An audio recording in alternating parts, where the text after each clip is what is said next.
Fishing for money, dreams of Bentleys and Ferraris, influenced by the biggest ballers. Now bitches wanna call us. Picture me with all the cheese, matching looking overseas, pushing limousines and stacking hundreds of G's. Dubs on my sports car, 6-car garage, just like a mirage. When you step off in my backyard, rollies whining, diamonds shining. I'm getting mines and models.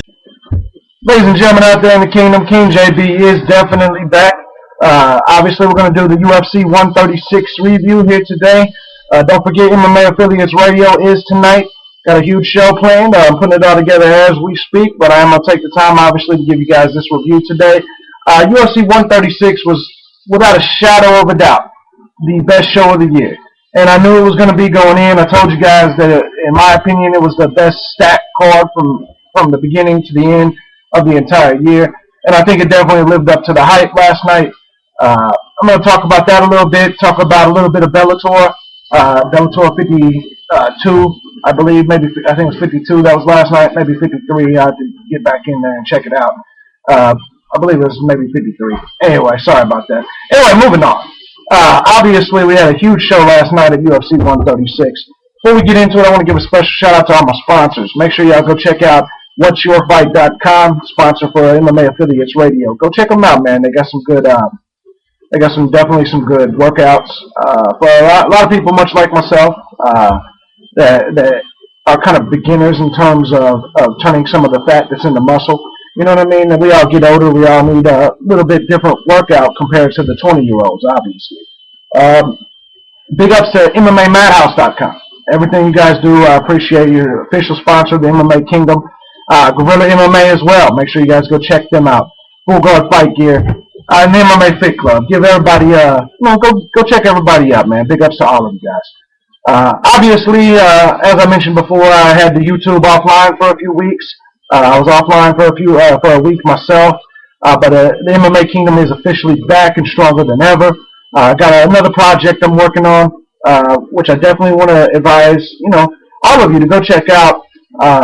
TabooDailyNews.com. Go check it out. There's a lot of big things going outside of the MMA realm that I'm getting into. It's not always just about MMA, and I think a lot of you guys are just like myself, that MMA isn't your only passion or desire. So go check it out, www.TabooDailyNews.com. Go check it out, and of course, the MMAKingdom.com. No doubt about it. Anyway, as we proceed, UFC 136 with the Facebook fights, there was 4 of them. To start off the card was Steve Cantwell and Mike Macenzio in the middleweight division. Now, most people agree this could have been on any main card. I couldn't believe that this was the curtain jerker. This was the one that was opening the show. Kind of shocked me. I had Cantwell, picked. I thought Cantwell was going to, end up getting the win. I knew this was a pink slip fight. I know that the loser of this, in my opinion, would be released. I was shocked when Cantwell lost. I mean, he lost the decision. There was one guy that gave him 30-27, which shocked me. I also scored the fight for Macenzio, 29-28. But Macenzio pulled it out, unanimous decision. This is 4 losses in a row for Steve Cantwell. And no matter how good he did in the WEC, that makes him 7-5 overall. He's lost 4 in a row.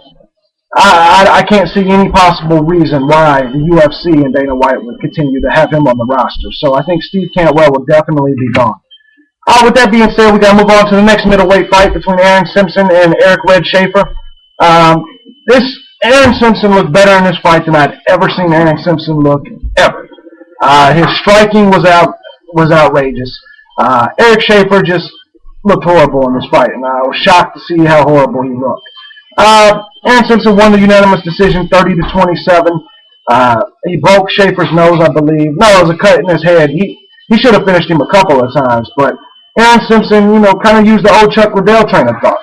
Chuck Liddell would use his wrestling secondary and improve his striking. Aaron Simpson's striking, his power, is really something to deal with in that division. I think he's going to be a problem. Featherweight fight, Zane T. Kwan and Darren Elkins. Darren Elkins got the unanimous decision, pretty much dominated the whole fight. Each round seemed like it was pretty much the same. Kwan would start off trying to get the guillotine. Elkins would sweep and then ground and pound and beat on him for the rest of the round. So Elkins pretty much dominated. One judge even gave it to Elkins 30-26. The final bout of the prelims on Facebook, we saw the debut of Stipe Miocic. I hope I pronounced his name right, against Joey Beltran in the heavyweight division. Miocic 6-0 coming in. A lot of hype surrounding him. Mini Crow Cop / Mini Barnett. He looked real good last night. He does not look like a rookie. He destroyed Joey Beltran. He got the decision 29-28. Beltran came on at the end of the fight. He's as tough as he always is. But I'm just going to be real, man. Miocic looks like he can definitely be a problem. He is I think he's Miracle Crow Cop 2.0. He even had the Crow Cop shorts on last night. So I think we definitely got an interesting new heavyweight in the UFC. Lightweight fight. Anthony Pettis. This is on Spike TV, the prelims here. Anthony Pettis and Jeremy Stephens. We all knew it was going to be a good fight. It definitely was fight of the night material. Pettis got the split decision at the very end. A lot of people thought Stephens won it.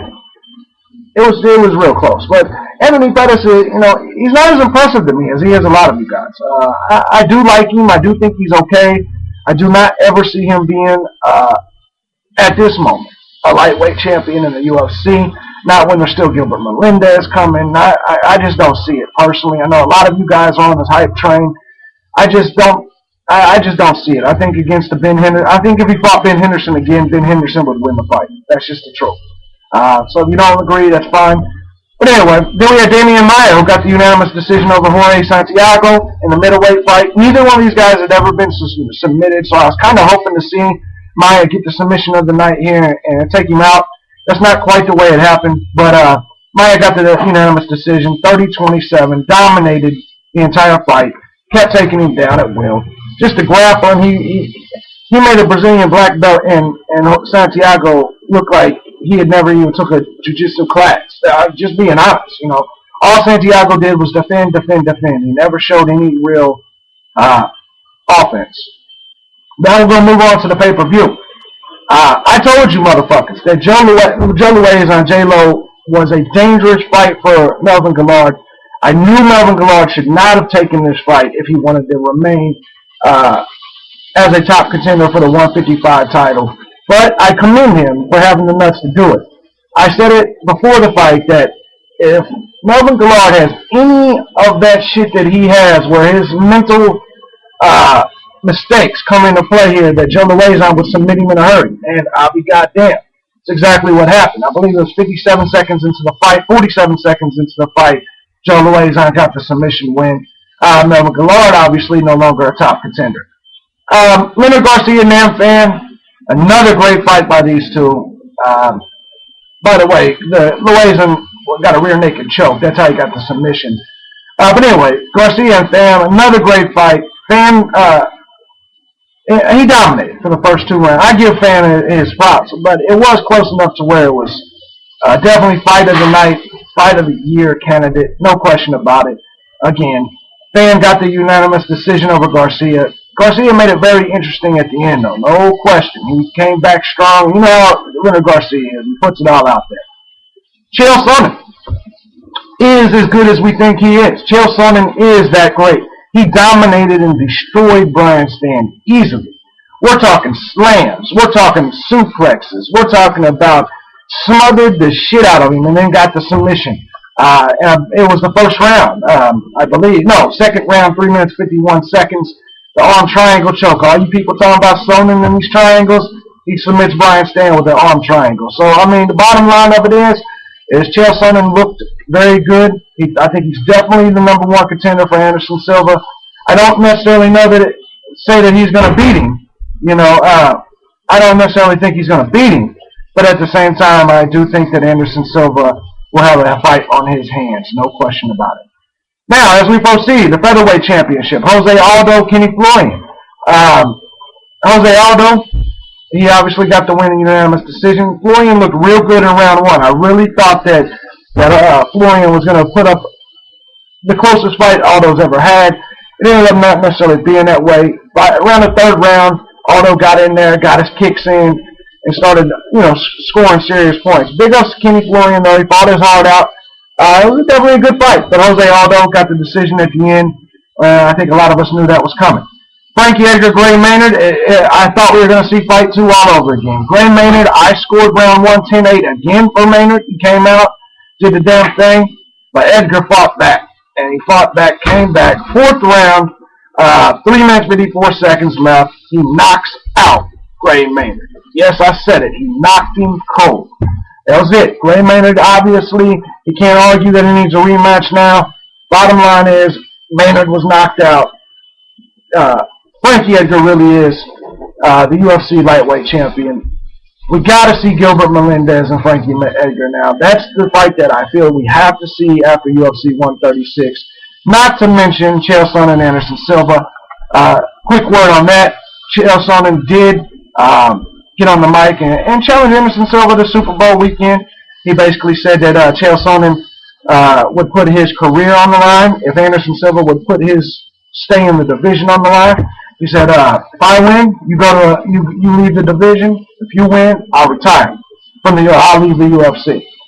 A lot of people are criticizing it, saying it's WWE type shit, but who really cares, man? It's fun. It's interesting. I like it. I can't wait. I hope they sign it for Super Bowl weekend. Let's make it happen, man. That's the weekend I'm moving to Florida. I'm loving that whole shit. Anyway, man, I just wanted to, obviously go through the card. I thought it was great. The fight of the night was Pham and Garcia.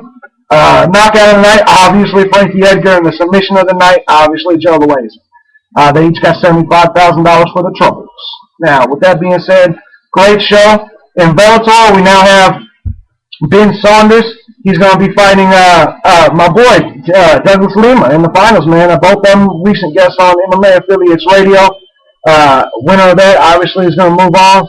But I think it's a great finals. It's the finals that I predicted from the beginning of the tournament. And we're there. So I'm really happy to see that fight. It was once again a great show last night, UFC 136. I'm looking forward, obviously, to the next show, 137. We got a huge one coming. With that being said, King JB, MMA Kingdom. I'm out this bitch. Love y'all. Peace.